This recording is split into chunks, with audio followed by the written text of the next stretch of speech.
สวัสดีมื้อนี้มาพบกับข้าพเจ้าเอกซอยกราฟิกสอนกราฟิกออนไลน์เนาะสำหรับคลิปนี้เราจะมานำเสนอในการตัดต่อรูปภาพเปลี่ยนหน้าหรือว่าตัดต่อรูปภาพบัตรประจำตัวนั่นเองเนาะสำหรับภาพประกอบก็จะมีเพียงแต่2ภาพเท่านั้นเนาะซึ่งจะมีวิธีการอะไรนั้นเรามารับชมรับติดตามกันเลยเนาะอันนี้คือรูปภาพตัวอย่างที่เราได้ทำการตัดต่อไว้บัดนี้เราจะมาบอกวิธีการตัดต่อกันเลยจากนั้นมาที่ไฟล์และเลือก Newตั้งในเอกสารของเรา600คูณ600หัวหน่วยเป็นพิกเซลจากนั้น resolution เอาประมาณ100ก็พอดูว่าอาจจะใส่200 300ก็แล้วแต่เนาะcolor mode จะเอาเป็น RGB color จากนั้นติ๊กโอเคไปเลยจะได้อยู่ประมาณนี้จากนั้นขั้นตอนต่อไปแม่นเราจะทำการใส่รูปภาพนี่ก่อนเราจะตัดเอาสุด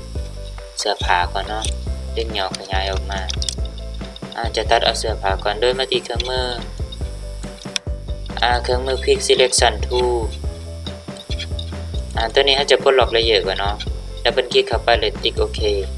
ปลดล็อกเลเยอร์ลดขนาดหัวแป้งแมนบอแบะกับลอลิงจากนั้นติ๊กลงไปจิ้มลงไปสำหรับในเจนี่มันจะบ่ละเอียดเนาะจากนั้นเราซูมเข้ามาใกล้ๆแล้วก็ลดหัวแป้งลงบอแบะเดี๋ยวขอไปแป๊บนึงลดหัวแป้งลงบอแบะเนาะแล้วก็จิ้มลงไปมันได้ทุกชิ้นส่วนส่วนนี้คือการจิ้มลงจะได้อยู่ประมาณนี้จะได้แต่ชิ้นส่วนของเสื้อผ้าจากนั้นมาที่รีไฟล์อีกแล้วก็ปรับตามถ้าผู้ใดจะปรับแม่นแนะนำให้ปรับเป็น23 0.0 44 -35 44จากนั้นที่สำคัญแม่นเอาคูทูให้เป็น New Layer จากนั้นคลิกโอเคไปเลยจะได้อยู่สุดเสื้อผ้าจากนั้นดึงเสื้อผ้าเข้ามาไว้เลยเนาะตัวนี้เราจะทำการซ่อนไว้ก่อนจะได้เสื้อผ้าอยู่ประมาณนี้จากนั้นขั้นตอนต่อไปในการตัดเอาหน้าของนายแบบหน้าของคนขออภัยนะหน้าของคนหรือว่าหน้าของเฮาเองรูปภาพเฮาเองที่เฮาต้องการจะตัดจากนั้นมาที่เครื่องมือวิธีการตัดคือเก่าเลือก Quick Selection Tool จากนั้นเพิ่มขนาดหัวแป้งให้มันคือลอลิงดับเบิลคลิกก่อนปลดเลเยอร์ก่อนเนาะปลดล็อกเลเยอร์ก่อนสำหรับการตัดแม่แนะนำให้ไปเบิ่งในตอน EP พิเศษจากช่อง YouTube Excite Graphic Design Studio เนาะจากนั้นมาที่ Refine อีกวิธีการตัดแม่แนะนำให้ไปเบิ่งคลิปเก่าเลยที่เราได้ทำการสอนไว้เราจะสอนอย่างละเอียดเลยบ่ว่าจะตัดรูปภาพหยังก็จะใช้วิธีนี้วิธีเดียวสำหรับข้าพเจ้าแต่ว่าสำหรับผู้อื่นแม่นจะมีหลายวิธีกันแล้วแต่เนาะก็แล้วแต่เราจะใช้วิธีใดที่เราถนัดแนะนำให้มาเบิ่งคลิปนี้ลบตอนพิเศษลบเบื้องหลังโดย Photoshop CS6 ถ้าเป็นกรณีถ้าเรากรณีบัตรรูปภาพนี่เราจะทำการเปลี่ยนผมสำหรับตัวนี้มันจะบ่ละเอียดก็แล้วแต่เนาะสำหรับมันจะบ่ละเอียดก็บ่เป็นหยังเพราะว่าจังได๋เราก็จะได้ทำการเปลี่ยนผมอยู่แล้วแต่ว่าถ้ากรณีคนที่บ่เปลี่ยนผมแม่นแนะนำให้เอาเลือกหัวแป้งตัวนี้และลดขนาดมันลงมาประมาณ35มาจิ้มลากจิ้มลบพื้นหลังหรือว่าเก็บรายละเอียดตามเส้นผมจะเห็นความแตกต่างกันเลยเนาะระหว่างที่เฮาเอาบัสมาแต้มกับบ่เอาบัสมาแต้มจะเห็นความแตกต่างกันเลยคือตัวนี้มันจะเก็บรายละเอียดของผมให้คือชิ้นส่วนนี้เฮาจะได้ทำการบัดไว้ครั้งนี้เฮาจะบ่ได้บัดมันก็จะบ่ละเอียดน้อยนึงเนาะจากนั้นวิธีการปรับให้ปรับคือเก่าหรือว่ากรณีบ่อยากปรับก็บ่เป็นหยังเนาะจากนั้นมาที่เอาพุททูให้เลือกเป็น New Layer จากนั้นคลิกโอเคเราทำการประมวลผลน้อยนึงเนาะจากนั้นดึงมาใส่เลย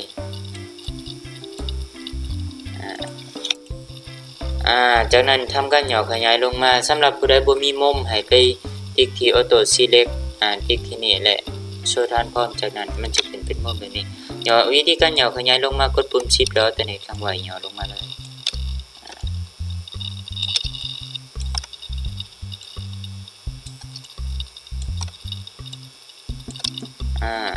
จัดไว้ตามความเหมาะสมจากนั้นทำการสลับเลเยอร์ดึงลงมาไว้ข้างลง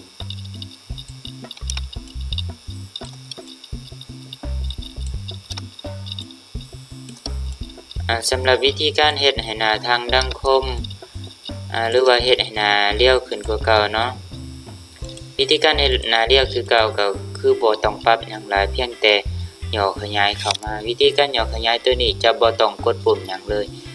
จะมาย่อที่มุมตัวนี้ต้องบอกก่อนเลยว่าต้องบ่กดปุ่มหยังนี่จะเห็นว่าหน้าเฮาจะชอปลงหน่อยนึงแล้วจากนั้นเอามาไว้เครื่องกลางตามความเหมาะสม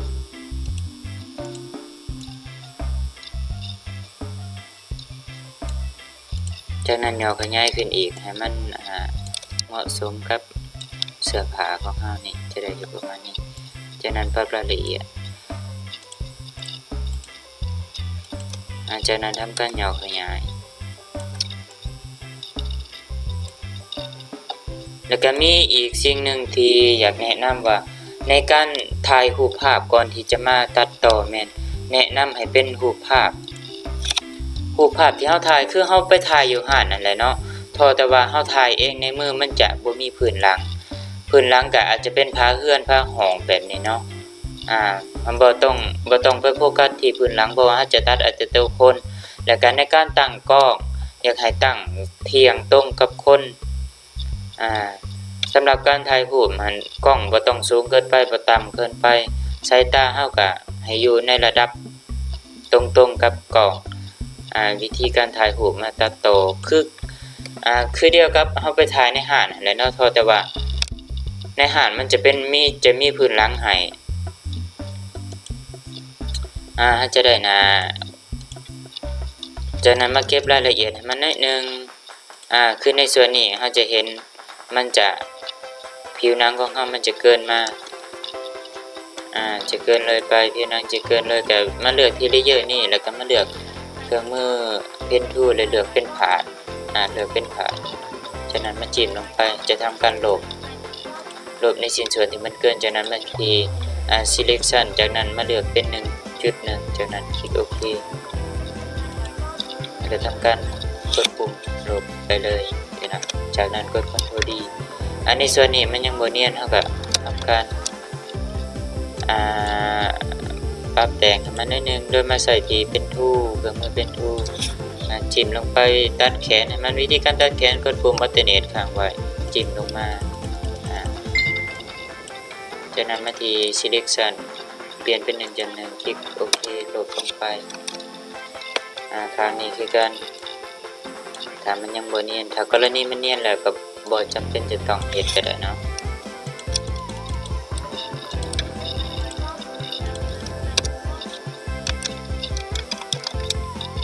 ในส่วนผมนี่มันยังบ่เนียนแต่ก็บ่เป็นหยังเพราะว่าจะทำการเปลี่ยนผมอยู่แล้วจากนั้นก็เอาผมเข้ามาผมก็จะใส่รูปเก่านี่แหละเนาะรูปนี้จะเป็นรูปต้นฉบับดึงเข้ามาเลยเปิดตามมันแล้วดึงเข้ามาเลยมาเลือกละเอียดตัวนี้จะทำการลบออกเดี๋ยวจะสับสนจะเป็นรูปภาพนี้เข้ามาเลยดึงเข้ามา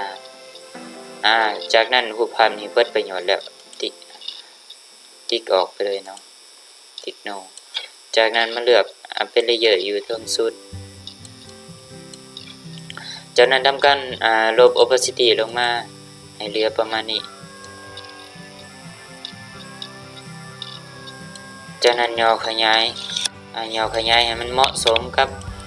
กับโครงห่างของเฮานี่แหละที่ว่าเหตุผลให้ลด opacity ลงมาเพื่อให้จะแนมทะลุเข้าไปเป็นรูปของเฮานำย่อขยายจะตัดเอาแต่ทรงผมขอบเขตของทรงผมอาจจะประมาณนี้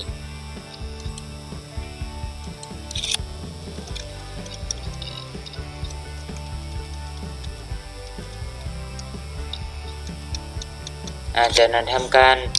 มามาร์กมันเลยมาร์กหรือว่าแมทเนาะสำหรับภาษาอังกฤษอ่านผิดอ่านถูกขออภัยนำหลายๆบ่สำนันใดนี้ปานใดจากนั้นมาเปลี่ยนที่ กรณีพื้นมันเป็นสีขาวเฮาต้องให้มันเป็นสีดำสดต้องเป็นโค้ดของสีจะเป็น006ตัวจากนั้นมาเลือกบัสปรับขนาด opacity ลงให้เหลืออยู่ประมาณนี้opacity 66และ flow 59จากนั้นมาเลือกหัวแป้งให้เป็นเอาหัวแป้งแบบฟุ้งกระจายแบบนี้จากนั้นมาเลือกปรับขนาดหัวแป้งขึ้นจะประมาณนี้จากนั้นจะทำการลบในชิ้นส่วนที่เป็นหนาของเขาในชิ้นส่วนที่เป็นหนาของเขาและเสื้อผ้าของเขาจะทำการลบนี่เขาจะเห็นทะลุแต่หนาของเขาสำหรับเสื้อผ้าจะทำการลบเลยจากนั้นปรับ opacity ขึ้นให้มันเต็ม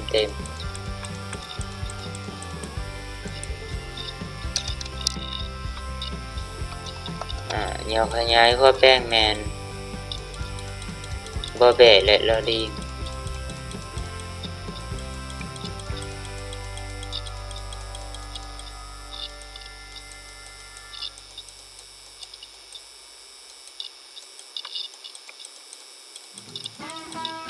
ถ้าผมกรณีผมมันอยากเบลอออกเกินไปเฮาก็เหนี่ยวขยายเข้ามาโดยที่บ่ต้องกดปุ่มหยังจะได้อยู่ประมาณนี้ลบลงอีกเนาะลบลงอีกเดี๋ยวใส่หัวแป้งที่เก่า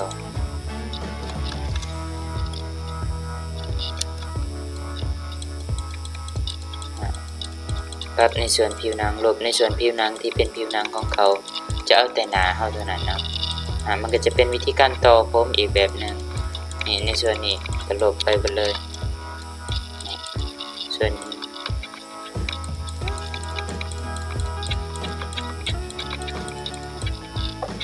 หรือว่าเพื่ออยากให้มันชัดเจนกับปรับ opacity ขึ้นลงมาปรับ opacity ขึ้นแล้วก็ลบไปหมดเลยจากนั้นจะทำการลบผิวลบสิวโดยมาใส่เครื่องมือheading spot heading brush tool แล้วก็มาเลือกเลเยอร์ของใบหน้าของเราจากนั้นจิ้มลงไปมันจะทำการลบสิวลบความละเอียดในหน้าตาของเรา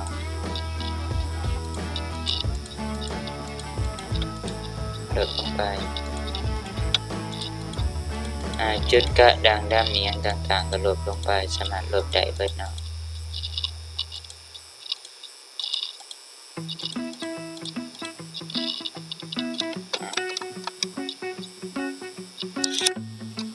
เดี๋ยวตัวนี้เขาจะทำการเดี๋ยวจะใส่เครื่องมือนี้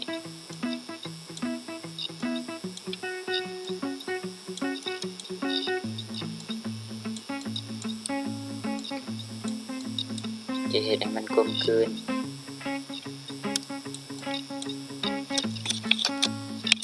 จะได้อยู่ประมาณนี้จากนั้นมาปรับสีหนาสีผิวมาที่เครื่องมือนี่มาที่เครื่องมือเลเวลเดี๋ยวเราจะเบิ่งก่อนว่าเป็น 2.20 219มาที่เลเวลปรับใบหน้าของเลเวล 2.00 มาที่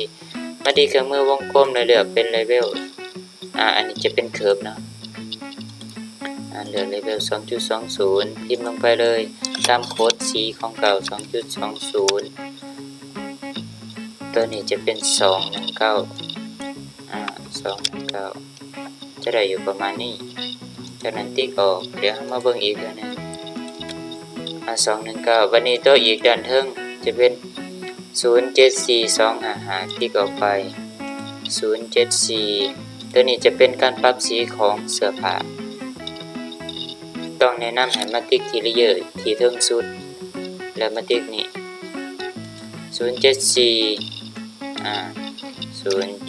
074 จะได้อยู่ประมาณนี้2ตัวนี้จะเป็น255คงที่คือเก่าแนะนำว่าในการปรับเลเยอร์ในการปรับสีเคิร์ฟตัวนี้เราจะไม่ได้ใส่เนาะปิดทิ้งไปเลย ในการปรับสีแนะนำให้ปรับที่เทิงเลเยอร์ของคนอีกเทื่อนึงแล้วก็ปรับอีกเลเยอร์เทื่อนึงของเลเยอร์ของเสื้อผ้าหรือว่าผมอีกเลเยอร์นึงแม่นจะกำหนดปรับเอาแต่เฉพาะของหน้าตาเฮาเท่านั้นเนาะสำหรับคลิปนี้ก็จบลงเพียงเท่านี้ถ้าหากว่าหมู่เพื่อนคนใดบ่เข้าใจตัวใดก็สามารถสอบถามได้ในการตัดต่อรูปประจำตัวสำหรับคลิปนี้ขอขอบใจ